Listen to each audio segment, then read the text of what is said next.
গ্যাঞ্জাম পার্টি এই প্রথম উপলব্ধি করল এই গ্যাং এর কোনো একটা সদস্য ব্যতীত কতটা প্রাণহীন এই গ্যাঞ্জাম পার্টি। অর্ষার বাড়িতে গিয়ে অর্ষাকে পাওয়া যায়নি। কুসুম কাট কাট গলায় বলে দিয়েছে অর্ষার চাকরি হয়েছে। ওরা যেন আবার সেখানে গিয়ে কোনো তুলকামার কাণ্ড না বাঁধায়। নিহার এবং সুভাষ না থাকলে গ্যাঞ্জাম পার্টি একজনও আজ কোথাও ঘুরতে যেত না। কিন্তু ওরা থাকায় অগত্যা সকলকেই যেতে হলো। তবে আড্ডা ভ্রমণ কোনোটি জমেনি। পুরো সময়টা ছিল নিষ্প্রাণ। আহিলের মেজাজ ছিল তুরুঙ্গে। একটা দিনও রেস্ট নিতে দিল না মেয়েটিকে। সে মনে প্রাণে দোয়া করল এমন ভাই ভাবি যেন আল্লাহ কোনো মেয়েকে না দেয়। রাতে ক্লান্ত বিধ্বস্ত হয়ে বাড়ি ফিরে বর্ষা। কেয়ার ছুটি ওর আগেই হয়েছিল। শরীরে যেন একটুও শক্তি আর অবশিষ্ট নেই। সেলসম্যানের কাজ যতটা সহজ সে ভেবেছিল তার চেয়েও বেশি কষ্টের। সারাটা দিন দৌড়াদৌড়ি আর কাজের উপর। একটুখানি রেস্ট করার সময় নেই। রাতে সে কোনো রকম দুটো খেয়ে শুয়ে পড়ে। বিছানায় শরীর রাখতেই প্রতিটা অঙ্গ প্রত্যঙ্গে ব্যথা অনুভব করে। হাত পা টান করতেই আস্তে আস্তে আরাম অনুভব করে সে। যত তাড়াতাড়ি কাজটি সাথে নিজেকে মানিয়ে নিতে পারবে ততই তার জন্য ভালো। কাত হয়ে শুয়ে কেয়ার দিকে তাকায়। কেয়া ইতিমধ্যে ঘুমিয়ে পড়ে। তার দু চোখের পাতাও অজস্র ঘুম। চোখ খুলে রাখা দায়। হঠাৎ করে মনে পড়ে যায় বন্ধুদের কথা। কাজের চাপে ওদের কথা মনে পড়ার সুযোগ হয়নি। বাড়ি এসে যখন ওকে পায়নি তখন নিশ্চয়ই ওরা কষ্ট পেয়েছে। রাগ করেছে কি বন্ধুদের নিয়ে স্মৃতিচারণ করতে করতে ঘুম চলে আসে অর্ষার। শরীর এতটাই ক্লান্ত ছিল যে ফজরের সময়ও ঘুম ভাঙেনি। কুসুম নিজেই উঠে এসে ডাকে, ভদ্রভাবে নয়, তার স্বভাবসুলভ ভাবেই ডেকে বলছিল, চাকরি নিয়েছিস বলে কি বাড়ির কাজকর্ম কিছু করা লাগবে না? সারাদিন সব কাজ তো আমাকেই করতে হয়। সকালে রান্না বান্না তো অন্তত তুই করতে পারিস। ভাবির কথা উত্তর দেয়নি অর্ষা। তড়িঘড়ি করে বিছানা ছেড়ে অজু করে, নামাজ আদায় করে রান্না বসায়, উঠান ঝাড়ু দেয়, যা তার নিত্যকর্ম সব শেষ করে গোসল করে। খেয়ে দিয়ে কেয়ার সঙ্গে বেরিয়ে পড়ে। রিকশায় বসে কেয়া জিজ্ঞেস করে, রাতে কখন এসেছিস? 10:30টায়। 10টা পর্যন্ত জেগেছিলাম।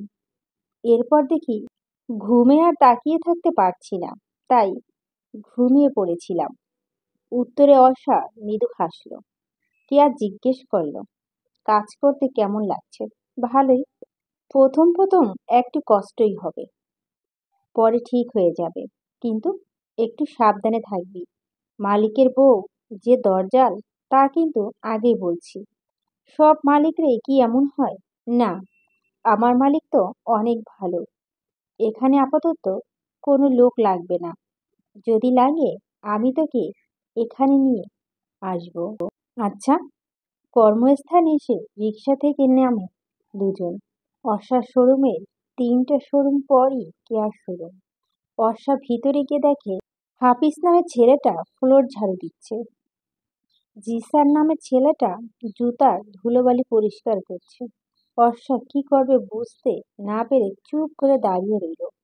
কিছুক্ষণ বাদে মালিকের বউ আসে। ওনার নাম কামরুন নাহার। দেখতে বেশ মোটাসোটা, স্বাস্থ্যবতী। গায়ের রং কালো। মুখে সবসময় রাগী রাগী ভাব থাকে একটা। দেখলেই ভয় লাগে। কামরুন নাহারের চেয়ারে বসে জিসানকে বললেন, জিসান, তুই সর, এই নতুন মেয়েটা জুতা পরিষ্কার করুক। জিসান একবার অর্ষার দিকে তাকিয়ে বলে, সমস্যা নেই ম্যাডাম, আমি পারবো। এত কথা বলিস কেন? কাজ করতে আসছে, কাজ না করিয়ে কি বসিয়ে রাখবো? জিসান এর কথায় পিঠে আর কিছু বলল না। অর্ষা এগিয়ে গিয়ে বলল, কি করতে হবে? জিসান একটা সুতি কাপড় দিয়ে বলল, আপনি এই সাইডের জুতাগুলা পরিষ্কার করুন, আমি এই সাইডগুলো করছি। অর্ষার মাথা নাড়িয়ে সায় দিল। জুতা সব পরিষ্কার করা হলে অর্ষা পিছনের সাইডে গিয়ে দাঁড়ায়। আস্তে আস্তে কাস্টমার আসা শুরু করে। শোরুমের মালিক এসে জিসানকে দায়িত্ব দেয় অর্ষাকে যেন সমস্ত কাজ শিখিয়ে দেওয়া হয়। অর্ষা কাপড় চোপড় ভাঁজ করতে জানে, কিন্তু মার্কেটের কাপড় চোপড় ভাঁজ করার নিয়ম বোধহয় আলাদা। জর্জেট বোরখা থ্রি পিস ভাঁজ করতে গিয়ে তাকে বিপাকে পড়তে হচ্ছে। ওর অপারগতা দেখে জিসান হাসছে। জিসান এতক্ষণ চুপচাপ থাকলো, এবার বেশ চঞ্চল হয়ে উঠেছে। জিসানকে দেখে অর্ষা স্কুল লাইফের ঘটনার কথা মনে পড়ে যায়। তখন ক্লাস 9-এ পড়তো সে। তুষার নামে একটি ছেলে ছিল, যে একই স্কুলে ক্লাস 10-এ পড়তো। ছেলেটা অসম্ভব ভালোবাসতো অর্ষাকে। অর্ষা যে তুষারকে ভালো লাগতো না এমনটা নয়, ওরও একটু একটু ভালো লাগতো, কিন্তু এই ভালো লাগা ডালপালা গজানোর আগেই খবরটি অর্ষার ভাইয়ের কানে চলে যায়। সম্পর্ক না হওয়ার সত্ত্বেও বিনা দোষে অনেক মার খেতে হয়েছিল অর্ষাকে। এরপর যদি তুষারের সাথে কোনো কথা বলে, তাহলে তুষারকেও মারবে বলে হুমকি দেয়। তখন থেকে অর্ষা তুষারকে এড়িয়ে চলতো। তুষার এইচএসসি পরীক্ষা দেওয়ার পর দেখা সাক্ষাৎও কমে গেছে, আর এখন তো কোনো খোঁজ খবরই নেই। জিসানের কথা বলার স্টাইল, হাসি, দুষ্টুমি সব তুষারের মতো। এজন্যই অর্ষা আরো বেশি বিব্রত হয়। একই তো কাজ ঠিকঠাকভাবে শিখতে পারছে না, অন্যদিকে জিসানের দুষ্টুমি অর্ষাকে আরো বিচলিত করে তুলছে। লাঞ্চ টাইমে শোরুমে এক আপুর সাথে বাইরে খেতে গেল অর্ষা। মেয়েটা অর্ষার চাইতে বেশ বড়, নাম সুস্মিতা। খেতে খেতে সুস্মিতা বলল, তোমায় একটা কথা বলি। জিসানের সাথে বেশি কথা বলে না। অর্ষা ভুরু কুঞ্চিত করে জিজ্ঞাসু দৃষ্টিতে তাকিয়ে থাকে। সুস্মিতা পানির বোতলে চুমুক দিয়ে বলল, যারা নামে একটি মেয়েকে দেখেছ না? হুম, যারার কিন্তু বেশ দাপট এই শোরুমে। কামরুন ম্যামের বাড়িতে থাকে, কাজে কথা এক্সপার্ট। তাই তো ম্যাম ওকে নিজের বাসায় রেখেছে। তো জিসানের সাথে কিন্তু যারা সম্পর্ক রয়েছে। ও অনেকবার বাঁকা চোখে তাকিয়েছে। ওই মেয়ের আচরণ তেমন ভালো নয়, ঝামেলা করতে পারে। অর্ষা হতাশ দীর্ঘশ্বাস ছাড়ে। কিন্তু আমি তো কারো সাথে সেদে কোনো কথা বলি না। জানি, আসলেই জিসানটা একটু এরকমই। ও সবার সাথেই দুষ্টুমি করে, কিন্তু যারা এসব পছন্দ করে না। আচ্ছা, আমি আরো এড়িয়ে চলবো তাকে। লাঞ্চ পর আবার কাজ শেখা শুরু অর্ষা। জিসান একটু পর পরই এসে কাজের তদারকি করছে আর দুষ্টুমি করছে। অর্ষার রাগ করা গম্ভীর হওয়ার ভান ধরে থাকে, কিন্তু জিসান এমন এমন কথা বলে যে না হেসেও আর পারে না। সন্ধ্যার সময় দোকানে বেশ ভিড় হয়। এই সময় কাজ করতে হিমশিম খেতে হয় সকলকে। কয়েকটা দম্পতি ছোট ছোট বাচ্চা নিয়ে এসেছে। অর্ষা যেহেতু নতুন, তাই বাচ্চা সামলানোর দায়িত্ব ওকে দেওয়া হয়, যাতে করে বাচ্চাদের বাবা মা শান্তিতে কেনাকাটা করতে পারে। বাচ্চাগুলো দুরন্তপানার সাথে অর্ষা পেরে ওঠে না। একটাকে সামলাতে আরেকটা দৌড়ায়। শেষে হাফিজ এসে ওকে সাহায্য করে। সন্ধ্যার পর ভিড় একটু কমে। মালিক বা তার বউ এখন কেউ নেই। একটু আরাম করে যে বসবে তারও উপায় নেই। সিসি ক্যামেরা বাড়িতে বসেই তারা সব দেখে। অগত্যা দাঁড়িয়ে দাঁড়িয়ে কাপড় ভাঁজ করা শেখে সে। যারা অন্য পাশে ছিল, তার মাথার উপর ফ্যান চলছে, শোরুমে এসিও আছে, কিন্তু সব সময় ছাড়া হয় না। যখন অনেক কাস্টমার আসে তখনই এসি ছাড়ে। যারা অর্ষাকে ডেকে পাশে বসায়। মনে মনে একটু ভয়ও পায় অর্ষা, যারা অবশ্য কোনো খারাপ ব্যবহার করেনি। হেসেই জিজ্ঞেস করছে, তুমি শুধু জবই করো? অর্ষা মাথা নাড়িয়ে বলল, না, পড়াশোনাও করি। কিসে পড়ো? ইন্টার দিয়েছি এবার। তুমি? যারা একটু চুপ করে থাকে বলল, আমি ভার্সিটিতে পড়ি। ও, কোন ইয়ার? কোন সাবজেক্ট? যারা চুপ হয়ে যায়। অর্ষা জানতো যারা হয়তো কোনো উত্তর দিতে পারবে না, কারণ সে সুস্মিতা থেকে যারা সম্পর্কে প্রায় সব জেনেছে। যারা 7 পর্যন্ত পড়েছে, এরপর আর পড়াশোনা হয়নি। তাহলে সবাইকে মিথ্যা বলার দরকার কি? যারাকে অস্বস্তি থেকে মুক্তি দিতে অর্ষা প্রসঙ্গ পাল্টিয়ে বলল, তোমার চুলগুলো অনেক সুন্দর, সিল্কি। যারা হাসলো, বলল, থ্যাংক ইউ। আচ্ছা, একটা প্রশ্ন করি। জি। তুমি কি রিলেশন করো? না। করবে? না। আরে, একটা ভালো ছেলে আছে, বলে কসমেটিক্সের সাইডে বসে থাকা একটা ছেলেকে দেখায়। ছেলেটি কালো, দেখতেও তেমন নয়। আল্লাহর সকল সৃষ্টি সুন্দর, তাই কাউকে নিন্দামন্দ করতে নেই। তবে মানুষের দৃষ্টিতেই সৌন্দর্যের পার্থক্য রয়েছে। সেই দৃষ্টিতে এই ছেলে অর্ষার তুলনায় কিছুই না, কোনো দিক দিয়েও নয়। এর চেয়ে অনেক বেটার বেটার সুন্দর হ্যান্ডসাম ছেলের থেকে প্রপোজাল সে পেয়েছে। যারা কি তাকে এতটাই তুচ্ছ ভাবা শুরু করেছে? অর্ষা নিরুত্তর রইল। যারা বলল, ওর নাম রাকিব।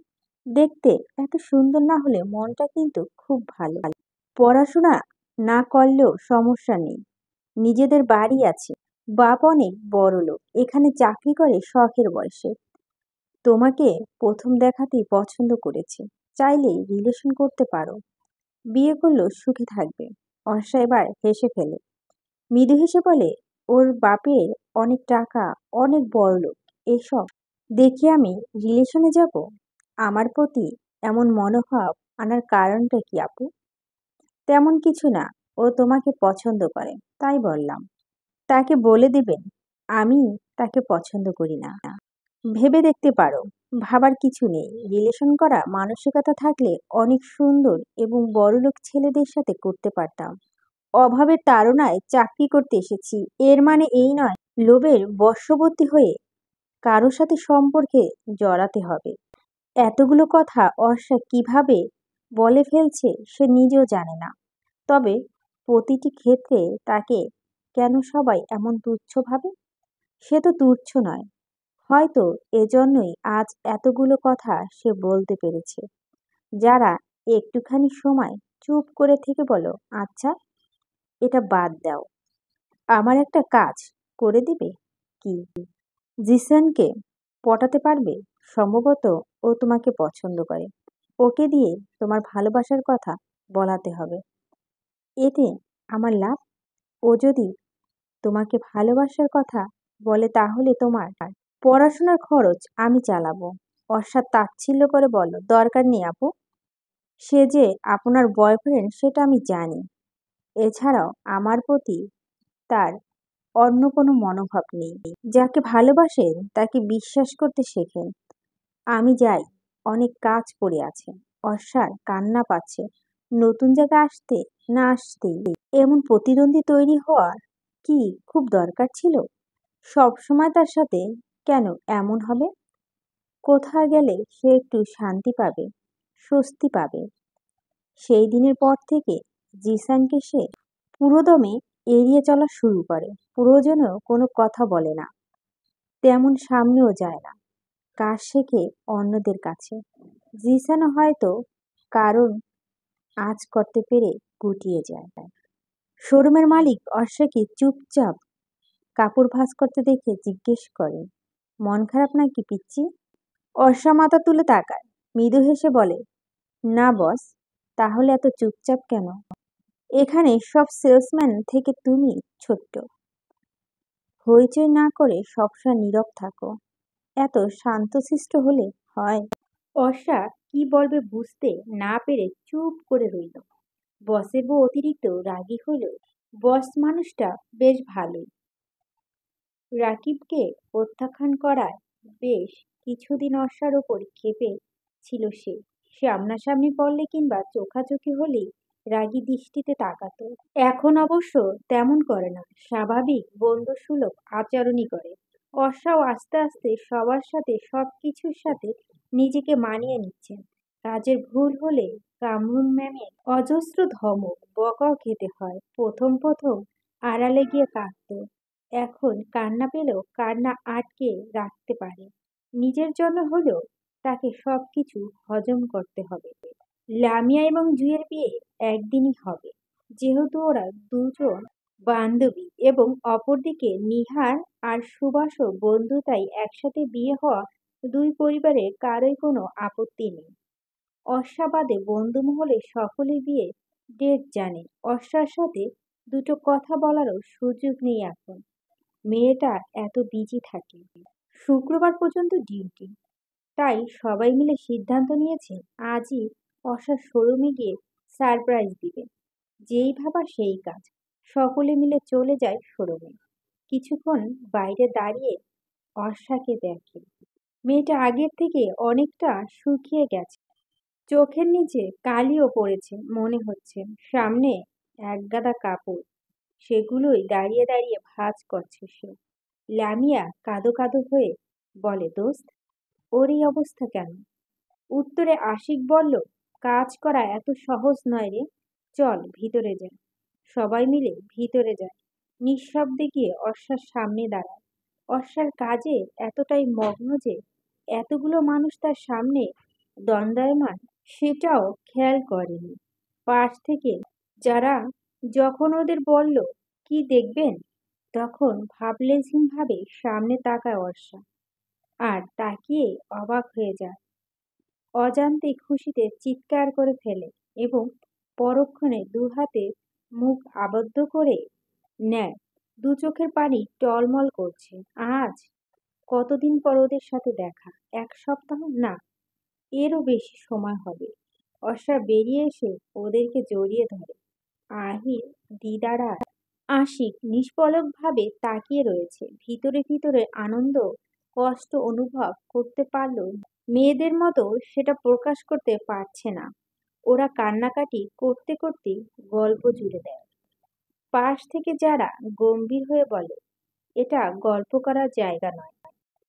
লামিয়া ভুরু কিঞ্চিত বাঁকা করে তাকায়, রাগী কণ্ঠে বলে, এখানে আমরা গল্প করতে এসেছি, আপনাকে কে বলেছে? আর কে আপনি? হ্যাঁ, শোরুমের মালিক? যারা থতমত খেয়ে যায়। আশিক লামিয়াকে থামতে বললে লামিয়া দ্বিগুণ রাগ দেখিয়ে বলে, থামবো কেন? মালিক হলে বলুন, যে মালিক হয়। আর কর্মচারী হলে কাস্টমারদের সাথে এমন ব্যবহার করার সাহস কোথায় পায়? ম্যানারলেস মেয়ে। কই বস, কোথায় আপনার? হইচই শুনে কামরুন নাহার এগিয়ে আসে, বিনীত কণ্ঠে জিজ্ঞেস করেন, কি হয়েছে?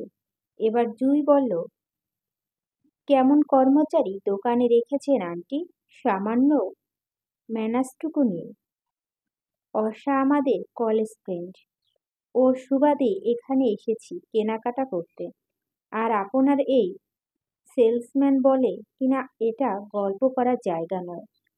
এতদিন বাদে নিজের ফ্রেন্ডের সঙ্গে দেখা হয়েছে, কথা বলবো না আমরা? অবশ্যই। ও বুঝতে পারিনি, তোমরা কিছু মনে করো না। এরপর তিনি যারার দিকে কঠিন দৃষ্টিতে তাকিয়ে বলেন, সরি বলো ওদেরকে। যারা অনিচ্ছাকৃতভাবে বলল সরি। ওর সরিকে কেউ পাত্তা দিল না। আর সত্যি সত্যি শোরুম থেকে সবাই মিলে অনেক কেনাকাটা করলো। কামরুন নাহার নিজে সবাইকে কফি খাওয়ালেন, এমনকি অর্ষার সাথে ওদের কথা বলার সময় দিলেন।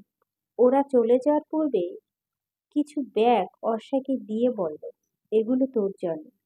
আহিল আসার পর থেকে অর্ষার সাথে বিশেষ কোনো কথা বলেনি। যাওয়ার সময় নিজের আবেগ কষ্ট কোনোটাই আটকে রাখতে পারল না। আদুরে ভাবে অর্ষার মাথায় হাত রেখে বলে, এই নিজের কি অবস্থা করেছিস, একটু খেয়াল রাখিস প্লিজ। অর্ষার চোখ দুটো ফেটে কান্না আসতে চাইছে। আহিল আলতো করে অর্ষাকে জড়িয়ে ধরে বলে, সাবধানে থাকিস। সবাই চলে যাওয়ার পর সুস্মিতা জিসান, হাফিজ, রাকিব, এমনকি কামরুন্নাহারও ওদের বন্ধুত্ব প্রশংসা করলেন। একটানা প্রায় 2 সপ্তাহ কাজ করে শরীর নেতিয়ে গেছে অর্ষার, তাই বস আজকে যেন ওকে ছুটি দিয়েছে। দুপুর পর্যন্ত কোনো রকম একটুখানিও ঘুমায়নি, তাতেও কুসুমের ঘ্যান ঘ্যানানি শেষ নেই। ঘুম থেকে উঠে গোসল করে অল্প কিছু খেয়ে নেয়। কুসুম শান্ত কণ্ঠে বলল, তিয়াসকে নিয়ে একটু পর দোকানে যাস তো, কিছু লাগবে? কিছু কিনে দিস, বাইরে যাওয়ার জন্য কান্নাকাটি করছে। আমি নিয়ে যেতাম, কোমরে ব্যথাটা বেড়েছে, হাঁটতে কষ্ট হয় এখন। আচ্ছা, তুমি বিশ্রাম করো, আমি নিয়ে যাচ্ছি। অর্ষা ভাবল এই সুযোগে বন্ধুদের সাথেও দেখা হয়ে যাবে। দুপুরে রোদ কমতেই জমানো কিছু টাকা আর তিয়াসকে কোলে নিয়ে অর্ষা বেরিয়ে পড়ে। আগে ফ্লাক্স লোডের দোকানে যেতেই হবে, কোনো একজনকে ফোন করে দেখা করার কথা বলবে, সেই বাকিদের জানিয়ে দেবে। পথিমধ্যে একদম সামনে এসে একটা গাড়ি থামে। গাড়িটা অর্ষার কেমন যেন একটু চেনা চেনা লাগছে। জানালার কাছ থামিয়ে স্টিয়ারিং এ থাকা ছেলেটি যখন মাথা বের করলো, তখন অজান্তেই অর্ষার উষ্ট্রদয় প্রসারিত হয়। এগিয়ে গিয়ে বিস্মিত কণ্ঠে বলে ওঠে, আপনি? আহনাফ মুচকি হেসেই বলল, কেমন আছো? ভালো আছি। আপনি কবে এসেছেন? আজ সকালে, বলে তিয়াসের গাল টেনে আদর করে দেয়। এদিকে তিয়াসও গাড়িতে ওঠার জন্য কান্নাকাটি শুরু করে দিয়েছে। কোনোভাবেই অর্ষা ওকে সামলাতে পারছে না। আহনাফ হেসে তিয়াসের দিকে দুহাত বাড়িয়ে দেয়। তিয়াসও একদম লাফ দিয়ে আহনাফের কোলে চলে যায়। ছোট্ট বলে জানালা দিয়েই যেতে পেরেছে। ওকে কোলে নিয়ে আহনাফ বলে, তোমাকে তো জানালা দিয়ে নেওয়া সম্ভব নয়, তুমি ওদিক দিয়ে গাড়িতে ওঠো। অগত্যা অর্ষাকেও গাড়িতে উঠতে হয়। তিয়া শান্ত হয়ে আহনাফের কোলে বসে আছে। আহনাফ জিজ্ঞেস করে, কোথায় যাচ্ছিলেন? এমনি তিয়াসকে নিয়ে একটু হাঁটতে বের হয়েছিলাম, উদ্দেশ্যহীন। ঠিক তা নয়, ভেবেছিলাম বন্ধুদের সাথে দেখা করব। তাহলে তো বিরক্ত করে ফেললাম। সমস্যা নেই, আপনি হঠাৎ দেশে আসলেন কোনো জরুরি কাজে? আর বলো না, তোমার আন্টির মাথায় ভূত চেপেছে। কয়েকদিন ধরে কান্নাকাটি করছিল দেশে আসার জন্য। আসার পর এখন আরেক কাহিনী শুরু করেছে। কি হয়েছে? বিয়ে করতে বলে। অর্ষা হেসে ফেলে বলে, বেশ তো, করে ফেলো। আহনাফ এর কথায় কোনো উত্তর না দিয়ে বলো, তোমার জব কেমন চলছে?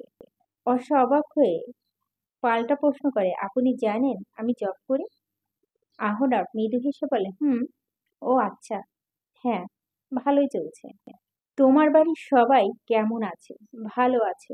বাজারে ফ্লাক্স লোডের দোকানে সামনে গাড়ি আসতেই অর্ষা বলে, এখানেই থামিয়ে দিন। আহনাফ গাড়ি থামায়, কিন্তু তিয়াস তো যেতে নারাজ। অনেক হম্বিতম্বি করে তারপর আহনাফের থেকে আলাদা করতে হয়েছে। আহনাফ অর্ষাকে নামিয়ে দিয়ে বাড়িতে যায় সোজা। সে যখন বাড়িতে ঢোকে, আহিল তখন বাইক নিয়ে বের হয়, নিশ্চয়ই অর্ষার সঙ্গে দেখা করতে যাচ্ছে। পার্কিং লটে গাড়ি পার্ক করে আহনাফ ভিতরে যায়। রেনু এসে শরবত দিয়ে যায়। আমেনা বেগম রান্নাঘরে টুকিটাকি কাজ শেষ করে ছেলের কাছে আসেন, জিজ্ঞেস করেন, সকাল আসতে না আসতে কোথায় চলে গিয়েছিলি? একটু দরকার ছিল। বিকেলে আর কোনো দরকারি কাজ রাখিস না কেন? মেয়ে দেখতে যাব। কি আজব, এর মাঝে মেয়ে দেখার ডেটও ফিক্সড করে ফেলেছো? অবশ্যই, তোর আশায় তো অনেক ছিলাম। আর কত, তোর সময় তো আর আসেই না। এত তাড়াহুড়া করার কি আছে বলো তো মা? কারণ আমার একটা বৌমা চাই। আহনাফ কিছুক্ষণ চুপ করে থাকে, শরবতের গ্লাসটি সেন্টার টেবিলের উপর রেখে সোজা হয়ে বসে। রুদ্ধশ্বাসে বলে, মেয়ে দেখতে যেতে হবে না, আমার একজনকে ভালো লাগে, আমি তাকে বিয়ে করতে চাই। আমেনা বেগম বিস্মিত কণ্ঠে জানতে চায়, সত্যি? কাকে? কেয়াকে? অর্ষার বেআইন?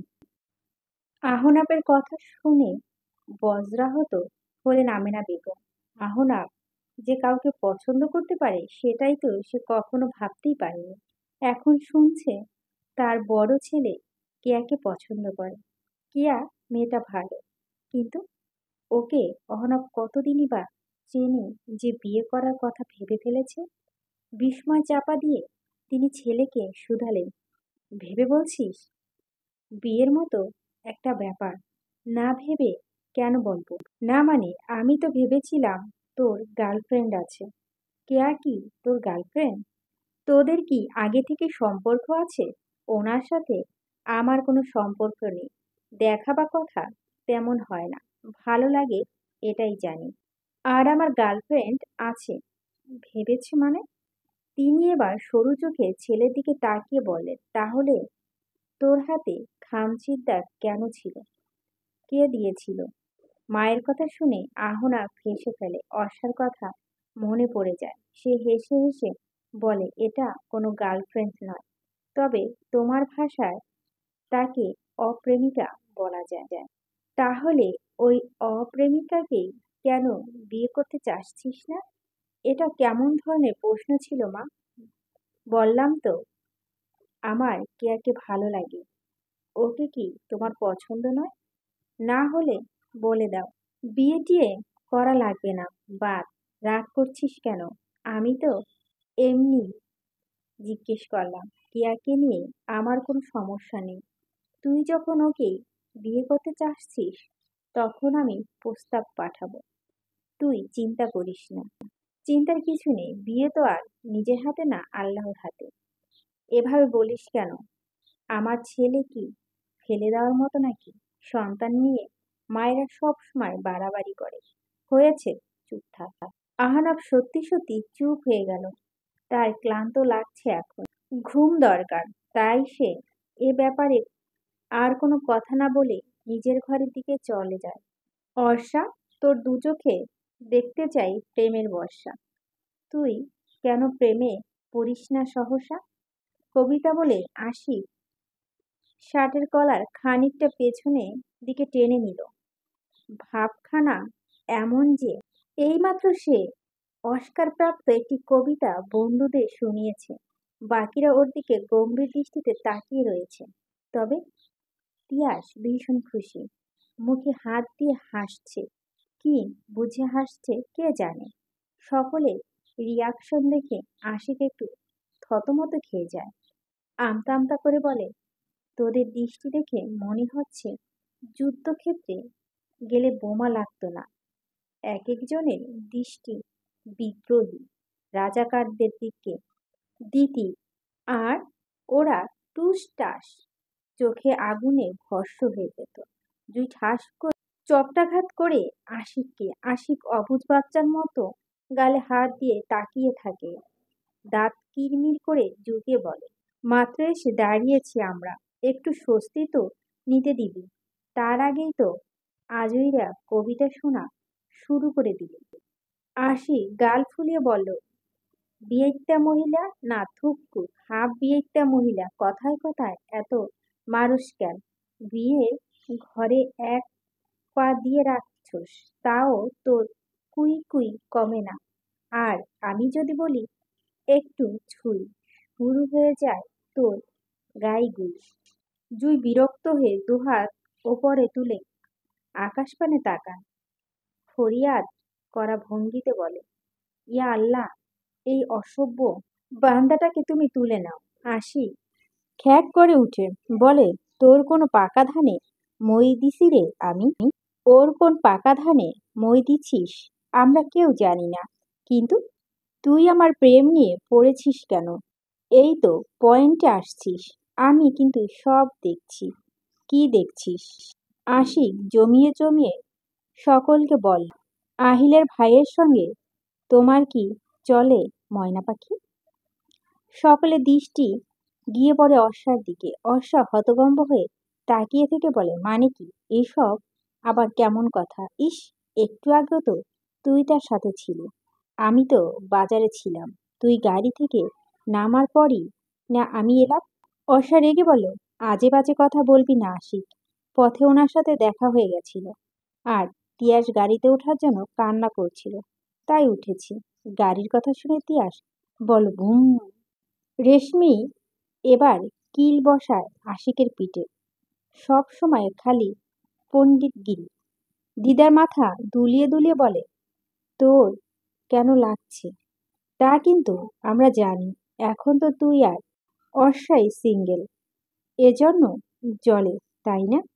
রেশমি রেগেমেগে বলল, ফালতু। অর্ষা বলে, থাকবি তোরা? এতদিন পরে দেখা হলো, কই একটু আড্ডা দেবো ভাবলাম, আর তোরা ঝগড়া শুরু করছিস। আহিল হেসে বলে, তাও অযথা টপিক নিয়ে ঝগড়া। ভাইয়া সম্ভবত বিয়ের জন্য এসেছে এবার। লামিয়া আর জুই রেশমি প্রায় সমস্বরে বলে উঠল, বলছিস কি? মা এবার নাছোড়বান্দা মতো ভাইয়াকে ধরেছে, বিয়ে না করে উপায় নেই। সন্ধে নামার মুখে কুসুমের জরুরি ফোন পেয়ে বাড়িতে এসেছে রুহুল আমিন। বারান্দায় বসে কুসুম ফল কাটছিল। রুহুল জিজ্ঞেস করে, কি হয়েছে এত জরুরি? আসতে বললে কেন? এমন হুটহাট ছুটি আনা যায় নাকি? কুসুমের একবার ঘরের দিকে তাকিয়ে ফিস ফিস করে বলল, আহিলের বাবা মা আর আহনাপ এসেছে। কেন? জানি না, ফলমূল মিষ্টি সবই ওরা এনেছে। ঘটনা তো সুবিধা লাগছে না। দেখছি আমি। অর্ষা আর তিয়াস কোথায়? জানি না। তিয়াসকে নিয়ে বেরিয়েছিল, এখনো আসেনি। আচ্ছা, বলে ঘরের ভিতর ঢোকে রুহুল আমিন। আমেনা বেগম এবং জহির চৌধুরী সালাম দিয়ে জিজ্ঞেস করে, আঙ্কেল আন্টি ভালো আছেন? তারা সালামের উত্তর দিলেন। এরপর জহির চৌধুরী বললেন, আলহামদুলিল্লাহ ভালো। কুসুমকে নিয়ে আমরাই ফোন করিয়ে আসতে বলেছি। তোমার সমস্যা হয়নি তো? না না আঙ্কেল, গরিবের বাড়ি আপনারা এসেছেন, এতেই আমি ভীষণ খুশি হয়েছি। একটু থেমে রুহুল আহনাবকে জিজ্ঞেস করে, ভালো আছো ভাই? বিদেশ থেকে কবে আসলে? আলহামদুলিল্লাহ ভাইয়া, আজ সকালে এসেছি। আছো তো এখানে কয়েকদিন? হ্যাঁ হ্যাঁ। জহির চৌধুরী বললেন, কাজের কথায় আসি রুহুল। বলছিলাম যে তোমার শালিকা মানে কেয়াকে আমার বড় ছেলে খুব পছন্দ হয়েছে। কেয়াকে আমাদেরও ভীষণ পছন্দ। ছেলেকেও বিয়ে করানোর জন্য মেয়ে খুঁজছিলাম আমরা। ভাবলাম দেখাশোনা ঘরের মেয়ে থাকতে বাইরে থেকে কেন আনবো?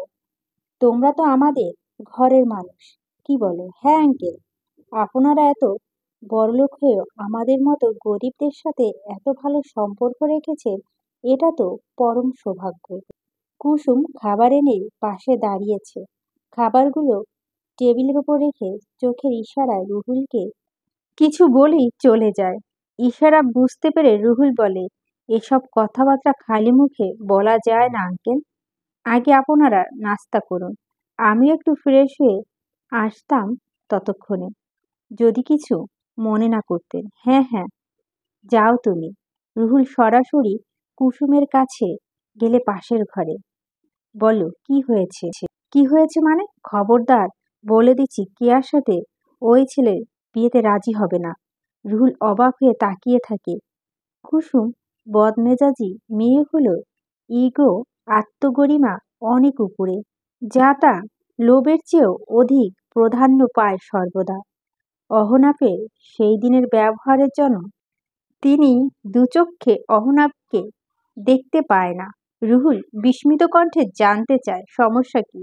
কুসুম চাপা স্বরে বলে, ওমন বেয়াদব ছেলের কাছে আমি আমার বোনের বিয়ে দিব না।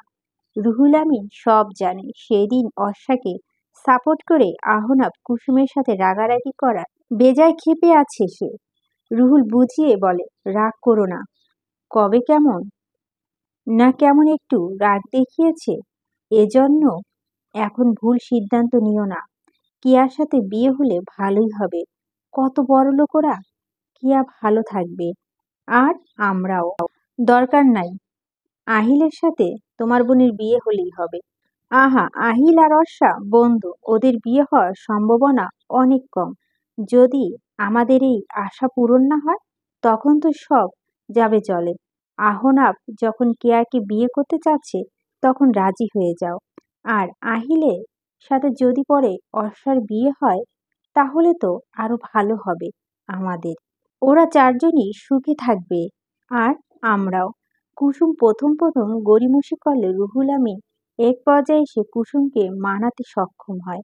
দুজনেই ভিতরের ঘরে গিয়ে বিয়ের ব্যাপারে আলোচনা করে এবং পাকা কথা দেয়। অর্ষাকে বাড়িতে পৌঁছে দিয়ে আহিলের বাড়িতে ফিরে আসে। বাড়িতে গিয়ে মায়ের কাছে খুশির খবরটা শুনতে পায়। কেয়াকে তার ভাই পছন্দ করে শুনে প্রথম প্রথম অবাক হলেও পরে আবার খুশি হয়। এজন্য অবশ্য সে তার ভাইকে খেপাতেও ছাড়েনি। ঘরে গিয়ে সবার আগে খবরটা বন্ধুমহলে দেয়। অর্ষা তো বাড়িতে গেলে এমনিতেই সব জানতে পারবে, তাই মেসেঞ্জারে গ্যাঞ্জাম পার্টি গ্রুপে গিয়ে গ্রুপ কল করে আহিল। ফেরার পথে আহিল আর অর্ষা বাদে আশিক, দিদার, রেশমি, জুই এবং লামিয়া একসাথে ফিরছিল। তার আগে ওরা একটু শপিং এ যায় বলে এখনো বাড়ি ফেরেনি। ডাটা অন ছিল বিধায় পাশাপাশি থেকেও সকলে গ্রুপ কলে জয়েন হয়। আর যথারীতি সকলের মধ্যে এই খবরটা শুনে ওরা স্তব্ধ হয়ে যায়। কথা বলা শেষ হলে লামিয়া ভেংচি কেটে বলে, দেখলে তো মনে হয় ভাজা মাছটাও উল্টে খেতে জানে না, অথচ দেখো তলে তলে ঠিকই কে আপুকে পছন্দ করেছে। ওর কথায় বাকিরা মৃদু হাসে। দিদার বলে, আগে চল কিয়া আপুর থেকে একটা ট্রিট নিয়ে আসি। আশিক হাত ঘড়িতে সময় দেখে বলে, গেলে তাড়াতাড়ি চল আপু, কিন্তু ছুটি হবে এখন। ওরা দুটো রিক্সা নিয়ে শোরুমের সামনে চলে যায়। কেয়াও তখন শোরুম থেকে বের হচ্ছিল। ওদেরকে একসাথে দেখে বলে, কিরে বান্দরের দল, তোরা এখানে কেন? আশিক বলে, ঢং কইরেও না আপু, ট্রিট দাও তাড়াতাড়ি। কেন রে, তোর গার্লফ্রেন্ডের বিয়ে নাকি? ব্রেকআপ হয়েছে? তাহলে এই খুশিতে তো তোর ট্রিট দেওয়া উচিত, কারণ তোর থিওরি অনুযায়ী একটা গেলে 10টা পাওয়া যায়। দিদার বলল, ও ব্রেকআপ হলে আমরা কি আর তোমার কাছে আসি? ওরে ফান্দে ফেলে কিভাবে ট্রিট আদায় করতে হয় তা আমরা জানি। আমরা এখন তোমার কাছেই এসেছি। আচ্ছা বুঝলাম, কিন্তু কারণটা কি, কেন ট্রিট দেব? রেশমি অবাক হয়ে বলল, তুমি কি সত্যি জানো না, নাকি মজা করছো? কি আজব, মজা করব কেন? তোরা অর্ষার ফ্রেন্ড, তাই সম্পর্কে তোরাও আমার বেআই বিআই। কিন্তু বিশ্বাস কর, এ মুহূর্তে আমার মজা করার মতো মুড কিংবা এনার্জি কোনোটাই নাই। আমি ভীষণ ক্লান্ত। সবার চোয়াল এবার ঝুলে পড়ার মতো। যার বিয়ে ঠিক হয়েছে তাকেই জানানো হয়নি কিছু। জুই বিস্ময় কণ্ঠে বলল, কি অদ্ভুত ব্যাপার স্যাপার, তোমার বিয়ে ঠিক হয়েছে অথচ তোমাকে কেউ জানায়নি? এবার কে বিস্মিত হওয়ার পালা। শুধু বিস্ময় নয়, কোনো শব্দ দিয়ে এই বিস্ময়কে বিশ্লেষণ করা যাবে সেটা তার বোধগম্য হচ্ছে না। অস্ফুট স্বরে বলে, বিয়ে? হুম, আহিলের বড় ভাই আহনাব ভাইয়ের সাথে তোমার বিয়ে ঠিক করা হয়েছে। একটু আগেই আহিল আমাদের ফোন করে জানালো। মজা করছিস নাকি সত্যি বলছিস? সত্যি বলছি। তুমি কি সত্যি জানতে না? না, আমার বিশ্বাস হচ্ছে না। অর্ষা জানে? এতক্ষণে তো জানার কথা, কিন্তু আমার সত্যি। মজা করছি না আপু। কিয়া বলল, অসম্ভব, আমি এই বিয়ে করব না। কেয়া বাড়ি ফেরার পর থেকেই গম্ভীর হয়ে আছেন। কারোর সাথে কোনো কথা বলছে না। আহনাবের সাথে কেয়ার বিয়ে ঠিক হয়েছে কথাটা শুনে অর্ষা খুবই খুশি হয়েছে, কিন্তু কেয়া অভিপ্রায় কিছুতেই বুঝে উঠতে পারছে না সে। এমন তো অবস্থায় কিছু যে জিজ্ঞেস করবে সেটাও তার সাহসে কুলাচ্ছে না। সকাল আনুমানিক 10টা বাজে। রুহুল আমিন অর্ষাকে শোরুমে যেতে বারণ করেছে কিছুদিন। এজন্য সে নিজে গিয়ে বোনের ছুটির জন্য কথা বলেছেন। বিয়ের বাড়ি, কাজের তো শেষ নেই। এই সময় বাড়িতে অর্ষার প্রয়োজনটা অত্যাধিক। আহনাপের ছুটিও কম। এরপর আবার দেশে ফিরতে অনেক দেরি হবে, তাই বিয়েটা এখনই সেরে ফেলতে চা যত তাড়াতাড়ি সম্ভব। রুহুল আমিন একটু গাইগুলো অবশ্য করছিল প্রথমে, পরে জহির চৌধুরী তাকে আশ্বস্ত করে বলেছেন টাকার জন্য সে সাহায্য করবে। এই প্রস্তাব রুহুলের কাছে অনেকটা চাঁদ হাতে পাওয়ার মতোই। তাই তাড়াহুড়ায় বিয়েতে তার কোনো আপত্তি নেই। অর্ষা তিয়াসকে কোলে নিয়ে কেয়ার কাছে যায়। কেয়া একটু আগেই ঘুম থেকে উঠেছে, কিন্তু এখনো বিছানা ছাড়েনি। অর্ষা জিজ্ঞেস করলো, উঠো না কেন? উঠবো? সে কখন তোমার ঘুম ভাঙছে, এখনো তুমি শুয়ে আছো। তোমার কি মন খারাপ? না তো, মন খারাপ হবে কেন? না, এমনি বললাম। কেয়া অর্ষার হাত ধরে বিছানায় বসায়। অর্ষা হেসে বলে, আহনাব ভাইয়ার সাথে তোমাকে দারুণ মানাবে। তাই? অবশ্যই। আচ্ছা, ওনাকে তোর কেমন লাগে? কেমন লাগবে? উনি মানুষটা ভালো, জানো। আমার 4 বান্ধবী কিন্তু তার প্রতি চরম লেভেলে ক্রাশ খেয়েছিল। কেয়া হেসে বলে, তাই নাকি? তুই ক্রাশ খাসনি? ধুর যা, তুমি খুব ভালো করেই জানো আমি কেমন। স্কুল লাইফে শুধু তুষারকে আমার প্রথম ভালো লেগেছিল। আর সেই ভালো লাগাও তো ভাইয়া মায়ের খেয়ে পালিয়ে গেছে। কিন্তু তুই হঠাৎ এসব প্রশ্ন করছো কেন?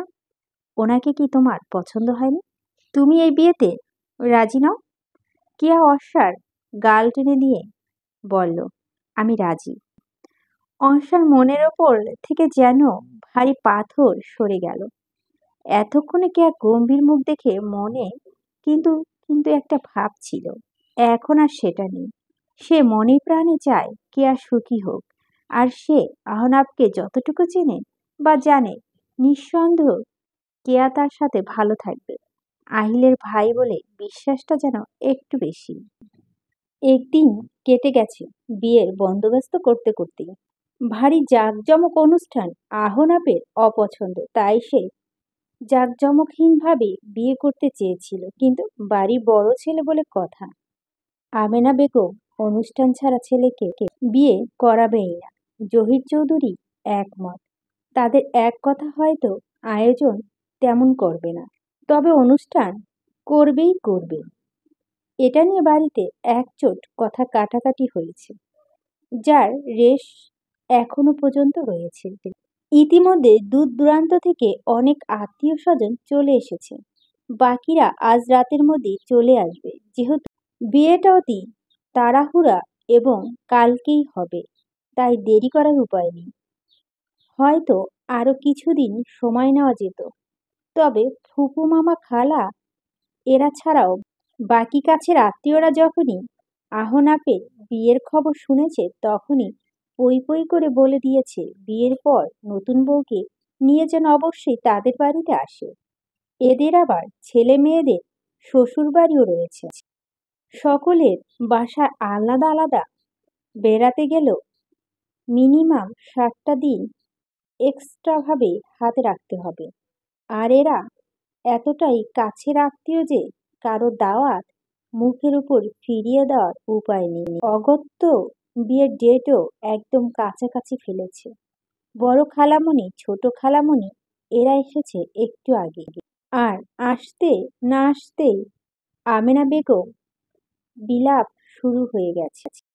আহনাপে জেদের কথা বোনেদের শুনিয়ে বললেন, আমার আদরের ছেলে বাবু, জানিস তো ওর বিয়েতে নাকি অনুষ্ঠান করতে পারবো না। তোরাই বল, এটা কোনো কথা? আমরা তো বাবা মা, আমাদেরও তো শখ আহ্লাদ আছে। ছোট ছেলে একটা আছে, ও কবে বিয়ে শাদী করে তার কোনো ঠিক ঠিকানা নেই। ততদিন বাঁচি নাকি মরি সেটা কে জানে বল। আহনা পাশে সোফায় বসেছিল, মূলত ড্রয়িং রুমে এসেছিল শপিংয়ে যাবে বলে, কিন্তু মা তো কিচ্ছা কাহিনী শুরু করে দিয়েছে। খালামণিরা আহনাফের ওপর খুবই অসন্তুষ্ট হলেন। অসন্তুষ্ট হয়ে বললেন, এগুলো আবার কি কথা বাবা? তোর বাপের কি টাকার আকাল পড়েছে? আহনাফ নিরুত্তর। সে জানে তার বারণে কিছু যায় আসে না, অন্তত বিয়ের আয়োজনের ব্যাপারে না। বাবা যে কমিউনিটি সেন্টার ভাড়া করে ফেলেছে এবং বেশ জাঁকজমকপূর্ণ আয়োজন করেছেন, সে কথা ইতিমধ্যেই তার কানে চলে এসেছে। আহিল বোধহয় আহনাফের ভাবমূর্তি বুঝতে পারল, তাই সে মায়ের উদ্দেশ্য বলল, মা, সময় তো চলে যাচ্ছে, কখন শপিং করতে যাবে আর কখন ফিরবে? তোমাদের মেয়েদের তো শপিং করতেও কম সময় লাগে না। কথা সত্য, মেয়েদের শপিং করার প্রসঙ্গ মানে ধৈর্যের ব্যাপার। তার মধ্যে বিয়ে শপিং বলে কথা। তিনি গল্পে আসর ছেড়ে উঠে গেলেন। বোনেদের বললেন বিশ্রাম নিতে। এই বাড়ি থেকে আমিনা বেগম, আহনাপ আর আদিল যাচ্ছে শপিংয়ে। জহির চৌধুরী বিয়ের আয়োজন ঘটিত বিষয় নিয়ে ব্যস্ততায় শপিং করতে যাওয়ার সময় নেই তার। যাওয়ার সময় ওরা কিয়া আর অর্ষাকে নিয়ে যায়। শপিং মলে গিয়ে অর্ষা হাঁ করে তাকিয়ে আছে। চারিদিকে এত জলমলে আলো, বিয়ের ভারী লেহেঙ্গা শাড়িগুলো চিকচিক করছে। অর্ষা অস্ফুট স্বরে বলে, কি সুন্দর। আমেনা বেগম কেয়াকে জিজ্ঞেস করলেন, বিয়েতে কি পরবে, লেহেঙ্গা নাকি শাড়ি? কেয়া সলজ্জিত হেসে বলল, আপনাদের ইচ্ছে। ওমা, মেয়ে বলে কি, বিয়ে তুমি করবে, তোমার ইচ্ছে বলো। পাশ থেকে আহিল বলে, নিয়ে নাও আপু, থুক্কু ভাবি। এই সুযোগ কিন্তু বারবার আসে না মেয়েদের। কেয়া তবুও বলো, আপনাদের যা ভালো লাগে। আমিনা বেগম অর্ষাকে বললেন, বলো তো অর্ষা মা, কেয়ার জন্য কি নেওয়া যায়? অর্ষা খুঁটিয়ে খুঁটিয়ে সব পোশাক দেখছিল। আচমকা প্রশ্নে বান তার দিকে আসায় সে একটু অপ্রস্তুত হয়ে পড়ে। অপ্রস্তুতভাবেই হেসে বলল, আপনার ইচ্ছা। তিনি এবার হেসে ফেললেন। ছেলেদের দিকে তাকিয়ে বলেন, দুজনই একই রকম। আহনাব, তুই বল কি নেব? আহনাবও বলল, ইচ্ছে। তবে লেহেঙ্গা মনে হয় বেশি ভালো লাগবে। হ্যাঁ ভাইয়া, আমিও এটাই বলি। আহনাবের সাথে সহমত পোষণ করল আহিল। আমেনা বেগম বললেন, তাহলে লেহেঙ্গা নেব। এরপর তিনি আহনাব এবং আহিলকে নিয়ে অনেকগুলো লেহেঙ্গা থেকে একটা লেহেঙ্গা পছন্দ করে ক্রয় করলেন। লেহেঙ্গা দেখে অর্ষা কেয়াকে ফিস ফিস করে বলল, আপু, লেহেঙ্গাটা দেখেই বোঝা যাচ্ছে অনেক ভারী, সামলাবে কি করে বলো তো? কেয়াও ফিস ফিস করে বলল, এখন চুপ কর। আমেনা বেগম এখন শাড়ি দেখছেন। তিনি কেয়া আর অর্ষাকে বলেন, শাড়ি নিজেরাই পছন্দ করে নাও। কেয়া শাড়ি নেড়ে চেড়ে দেখতে লাগলো। অর্ষা চুপ করে বসেছিল। তিনি বলেন, তোমাকেও বলছি পছন্দ করতে। অর্ষা হেসে বলল, আমার লাগবে না। লাগবে না কি লাগবে না সেটা আমি দেখব, তুমি পছন্দ করো। ওই সবুজ শাড়িটা দেখি তো। একই সাথে দুই ভাই সেলসম্যানদেরকে সবুজ শাড়িটা কথা বলে মুখ চাওয়াচাই করল। আহিল হেসে বলো, আচ্ছা তুমি দেখো। আহনাব বলল, না থাক, তুই দেখ। তোমার বিয়ে, আজ তোমার জন্য সব ছাড়। এত ছাড় দেওয়া লাগবে না, তুই দেখ। আরে না ভাইয়া, আমি অর্ষার জন্য দেখতে চেয়েছিলাম, তুমি দেখো। আমিনা বেগম বললেন, সমস্যা নাই, এরকম শাড়ি দুটা নেব। সেলসম্যান দুঃখী দুঃখী কণ্ঠে জানালো, সরি ম্যাম, এই শাড়ি একটাই। আহনাব আহিলের কাঁধে চাপড়ে বলল, শাড়িটা অর্ষাই নেবে। অর্ষার সাথে সাথে মাথা নাড়িয়ে বলল, না না, শাড়িটা কেয়া আপু নিবি। এবার কেয়া বলল, শাড়িটা তুই নিবি। ছোটখাটো ঝগড়া, কথা কাটাকাটি কেয়া ও অর্ষা এবং আহনাব আদিলের মাঝে হয়ে গেল। আমেনা বেগম অসহায় দৃষ্টিতে ওদের মিষ্টি ঝগড়া দেখছেন। শেষমেশ আহনাব ওর ভাইয়ের উপর রাগ হয়ে সেলসম্যানকে বলল, ভাইয়া, শাড়িটা দিন তো। সেলসম্যান শাড়িটা আহনাবের হাতে দিল। আহনাব শাড়ি নিয়ে অর্ষার কোলের ওপর রেখে বলল, শাড়িটা আমি তোমায় বিয়েতে উপহার দিলাম, খবরদার কোনো বাহানা করবে না। কেয়া অর্ষার হাত চেপে ধরল, যেন আর কিছু না বলে। আসলে আহনাব এমনভাবে বলল যে অর্ষার মুখের ওপর বারণ করতে পারল না। শপিং করতে করতে প্রায় অনেক রাত হয়ে যায়। এত শপিং নিয়ে রেস্টুরেন্টে বসে খাওয়া সম্ভব নয় বলে সব গাড়িতে রাখে। আহিল আর আহনাব গিয়ে সকলের জন্য খাবার নিয়ে আসে এবং গাড়িতে বসেই খায়। গাড়িতে ওঠার সময় আহিল অর্ষাকে বলল, ওড়না সরা, গাড়ির চাকা লাগবে তো, বলে সে নিজের ওড়নাটা সরিয়ে দিল। অর্ষা তখন আহিলের শার্ট ধরে টেনে কাছে আনে, ফিস ফিস করে বলে, কেন তুই আমার জন্য শাড়িটা পছন্দ করতে গেলি? আহিলও ফিস ফিস করে বলল, আমি কি জানতাম নাকি ভাইয়াও শাড়িটা পছন্দ করবে? এ নিয়েও শাড়িটা কিন্তু আসলেই সুন্দর, তোকে অনেক মানাবে। আমাকে তো ধমক দিলি, ভাইয়াকে থ্যাঙ্কস দিস, বুঝলি? এরপর আহিল হেসে সামনে গিয়ে বসে। অর্ষাদের বাড়িতে পৌঁছে দিয়ে শপিং এর ব্যাগ সব বাড়িতে ফেরত দিয়ে যায় আহনাফ এবং আর সত্যি সত্যই আহনাফ চলে যাওয়ার সময় অর্ষা পিছু ডেকে বলল, থ্যাংক ইউ শাড়িটা গিফট করার জন্য। আহনাফ মুচকি হেসে বলল, মোস্ট ওয়েলকাম। এত এত শপিং এবং নিজের জন্য এত দামি শাড়ি গহনা দেখে কুসুম ভীষণ খুশি হয়।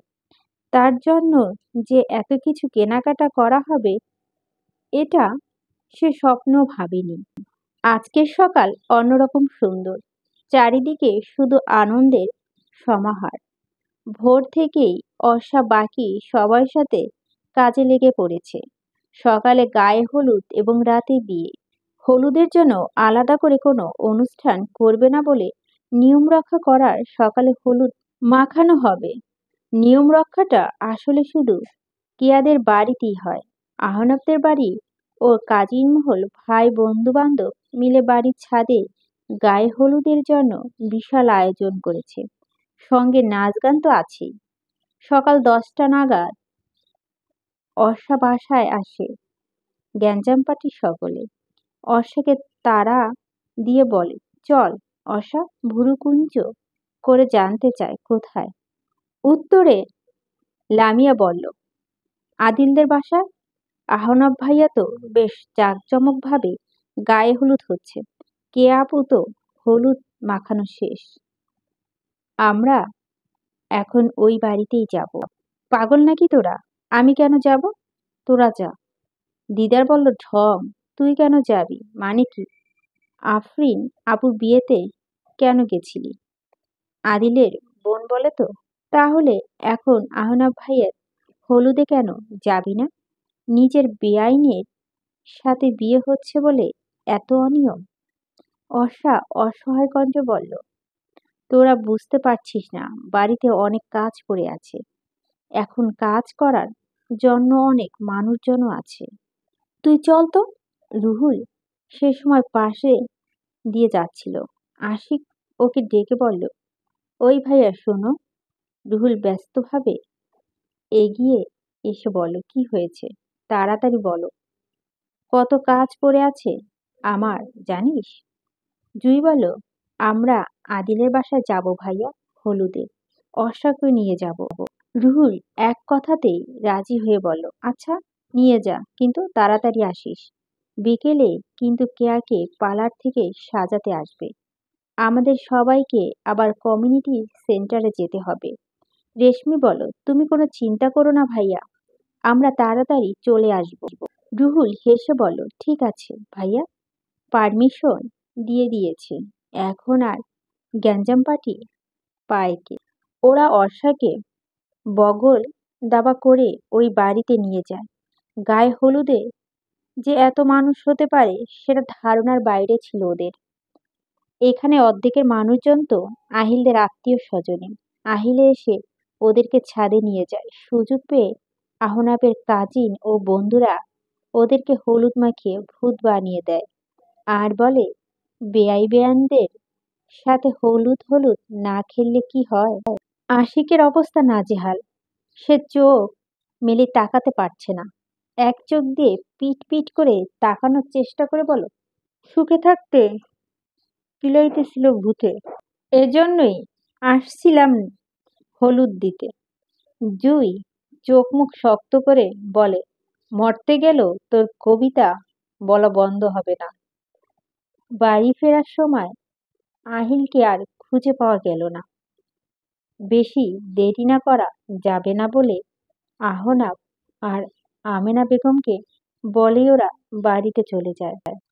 অর্ষা বাড়িতে ফিরতে ফিরতেই পার্লারে মেয়েরা সাজাতে চলে এসেছে। এরা বেশ নামি দামি পার্লারের লোক। অবশ্য হবেই না বা কেন? জহির চৌধুরীর বড় ছেলে বিয়ে বলে কথা, তিনি তো ওদের হায়ার করেছেন। মেয়েরা সব লাইন ধরে মেহেদি দিচ্ছিল। পার্লার থেকে সর্বমোট 6 জন মেয়ে এসেছে। ওরা কাজে যে কতটা দক্ষ ও পটু সেটা ঝটপট মেহেদি দেওয়ার দেখেই বোঝা যাচ্ছে। এবং ডিজাইনও যে নিঃসন্দেহে অনেক সুন্দর সে বিষয়ে কোনো সন্দেহ নেই। কেয়া অর্ষাকে দেখে বলল, এতক্ষণ লাগে তোর আসতে? বস এখানে। অর্ষা পাশে বসলো। কেয়া পার্লারে মেয়েটিকে বলল, এইটুকু দিলে তো আমার মেহেদি দেওয়া শেষ। এরপর ওকে দিয়ে দিবে। ইস, না, আমি মেহেদি দেব না, আমার ভালো লাগে না। মুখ বাঁকিয়ে বলল অর্ষা। কেয়া ধমক দিয়ে বলল, চুপ, এত নিরামিষ কেন তুই? আমার বিয়ে, সুতরাং আমার কথা রাখতে হবে। আমার ভাল লাগে না তো। চলেই তো যাব আজ, রাখবি না আমার কথা? অর্ষা দীর্ঘশ্বাস নিয়ে বল, পেয়েছ তো এক অজুহাত। আচ্ছা, দেব হ্যাপি। কথার মাঝেই কেয়া হাতে মেহেদি দেওয়া শেষ। এবার অর্ষার পালা। মেহেদি দিতে তার বিরক্ত লাগা চুপ করে বসে থাকে। মেহেদি শুকানো পর্যন্ত অপেক্ষা করা তো আরো বেশি বিরক্তের। মেহেদি দেওয়ার পর শাড়ি পরা, সাজগোজ এসব করতে গিয়ে বিকেল গড়িয়ে সন্ধ্যা হয়ে যায়। কুসুম একটু পর পর এসে তাড়া দিয়ে যাচ্ছে তাড়াতাড়ি রেডি হওয়ার জন্য। এবার ও এসে সে বলল, হলো তোদের? কেয়া বলল, হুম, শেষ। কুসুম অনেকক্ষণ পর্যন্ত তাকিয়ে থেকে বলল, তোকে সুন্দর লাগছে। কেয়া মুচকি হাসলো। কিছুক্ষণ বাদে সবাই কমিউনিটি সেন্টারে চলে যাবে। এর মাঝে 2 গাড়ি ভর্তি লোকজন আগেই চলে গেছে। বারান্দায় দাঁড়িয়ে কথা বলছে কেয়া আর অর্ষা। কেয়া শ্বশুরবাড়ি চলে যাবে এই দুঃখে কান্নাকাটি করে অর্ষা শেষ। কেয়া বারবার ওকে সান্ত্বনা দিয়ে বলল, আমাদের তো আবার দেখা হবে নাকি? তুই এভাবে কাঁদছিস কেন বলতো? মেকআপ নষ্ট হয়ে যাবে তো। রুহুল তখন বাইরে থেকে বাড়ি আসে। অর্ষা আর কেয়াকে কাঁদতে দেখে বলে, কি হয়েছে? কেউ কিছু বলল না? রুহুল কান্নার কারণ অনুমান করতে পেরে এই ব্যাপারে আর কিছু বলে না। সে অর্ষাকে বলল, তোর ভাবি বাইরে আছে, তিয়াসকে গিয়ে নিয়ে আয় তো, জ্বালাচ্ছে খুব। অর্ষার চোখে পানি মুছে বাইরে চলে যায়। গাড়ি এখন একটা, বাকি আত্মীয়রা আগেই চলে গেছে। এখন সব বাচ্চা আর কাজিনরা আছে। কুসুম ওদের সাথে চেঁচামেচি করছে যাতে ওরা পড়ে যায়। ওরাও নাছোড়বান্দা, ওরা এখনই যাবে। এদিকে আগে দুটো গাড়িও এখনো এসে পৌঁছায়নি। অর্ষাও ওদের বোঝাতে সক্ষম হয়নি, তাই সে গিয়ে রুহুলকেও আবার এদিকে পাঠিয়ে দেয়। গ্যাঞ্জাম পার্টি সকলে এসে পড়ে তখন। অর্ষাকে বলে, বের হবি কখন? তিয়াস অর্ষার কোলে ঘুমিয়ে পড়েছে। অর্ষা ওকে কোলে নিয়ে মৃদু ঝাঁকুনি দিতে দিতে বলল, এই তো বের হব। রুহুল ওদেরকে বুঝিয়ে বাড়ির ভিতরে ঢোকে। অর্ষাকে বলে, যা, কেয়াকে ডেকে আন, তোরা আগে চলে যা, গাড়ি আসতেছে। আমরা পোলাপান যা আছে ওদেরকে নিয়ে পরে গাড়িতে যাব। অর্ষা রুমে যায়, কেয়াকে ডাকবে, কিন্তু কেয়া নেই। 3 রুমে এক রুমে পাওয়া গেল না, ওয়াশরুমে না, অদ্ভুত ব্যাপার। এবার সবাই মিলে খোঁজা শুরু করে। পুরো বাড়ি তন্ন তন্ন করে খুঁজেও কেয়াকে পাওয়া গেল না। ওর গায়ে লেহেঙ্গা, অলংকার সবকিছু বিছানার উপর ছড়িয়ে ছিটিয়ে রাখা। কোথায় গেছে কেউ জানে না, তবে অহনাবদের দেওয়া একটা কিছু যে নেয়নি সেটা একদম স্পষ্ট। ফোনও বন্ধ। রুহুল এবং কুসুমের দিশেহারা অবস্থা। কুসুম কাঁদছে, রুহুল মাথা হাত দিয়ে বারান্দায় বসে পড়ে। পরক্ষণে সে তীক্ষ্ণ দৃষ্টিতে অর্ষার দিকে তাকায়। বসা থেকে উঠে এসে অর্ষাকে জিজ্ঞেস করে, কেয়া কোথায়? অর্ষা কাঁদছিল। ভাইয়ের এহের প্রশ্ন শুনে বিস্ময় নিয়ে তাকিয়ে থাকে। কেয়া কোথায় সেটা তো তার জানার কথা নয়। সে থতমত খেয়ে বলে, আমি কিভাবে জানবো? কিয়ার সাথে লাস্ট তুই কথা বলছিস, তুই ছিলি ওর সাথে। বল কোথায় গেছে? রুহুল রেগে জিজ্ঞেস করে। অর্ষা কাঁদতে কাঁদতে আকুতি মিনতি করে বলে, ভাইয়া বিশ্বাস করো, আমি সত্যি জানি না। জানি না বললে তো শুনবো না। ও কোথায় গেছে? পালিয়েছে? সত্যি করে আমায় বল, কার সাথে পালিয়েছে? আমি জানি না। রুহুল এবার সজোরে একটা থাপ্পড় দিয়ে বলে, তুই সব জানিস, তুই ওকে পালাতে সাহায্য করেছিস। অর্ষা মাথা নত করে দাঁড়িয়ে কাঁদতে থাকে। রুহুল রাগে হিতাহিত জ্ঞান হারিয়ে ফেলেছে। একটু দমে দম নিয়ে বলে, তুই যখন ওকে পালাতে সাহায্য করছিস তখন ওর বদলে বিয়েটা তুই করবি। অর্ষা চমকে তাকায়, কাঁদতে কাঁদতেই বলে, আমি কেন ওনাকে বিয়ে করব? আমি বিয়ে করব না। তোর কোনো কথাই শুনছি না। তোর সাথে এখন আহনাফের বিয়ে হবে। রুহুল জহির চৌধুরীকে ফোন করার পূর্বে তিনি খবর পেয়ে ছুটে এসেছিলেন। হন্তদন্ত হয়ে বাড়ির ভিতরে প্রবেশ করে বলেন, কি হয়েছে? রুহুল অপরাধীর মতো মাথা নত করে বলে, কি থেকে কি হয়ে গেল বুঝতে পারিনি আঙ্কেল।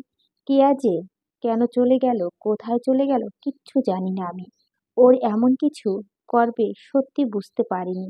জহির চৌধুরী কি বলবে বুঝে পাচ্ছেন না। তিনি বিমর্ষ হয়ে বললেন, তুমি কি বুঝতে পারছো রুহুল? এটা শুধু বিয়ে নয়, আমার মান সম্মানের বিষয়। আমার বড় ছেলের বিয়ে।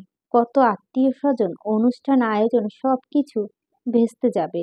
মান সম্মান কি ফিরিয়ে আনা যাবে? কিচ্ছু হবে না আঙ্কেল। আপনাদের যদি কোনো আপত্তি না থাকে তাহলে আমার বোনকে আমি আহনাফের হাতে তুলে দিতে চাই।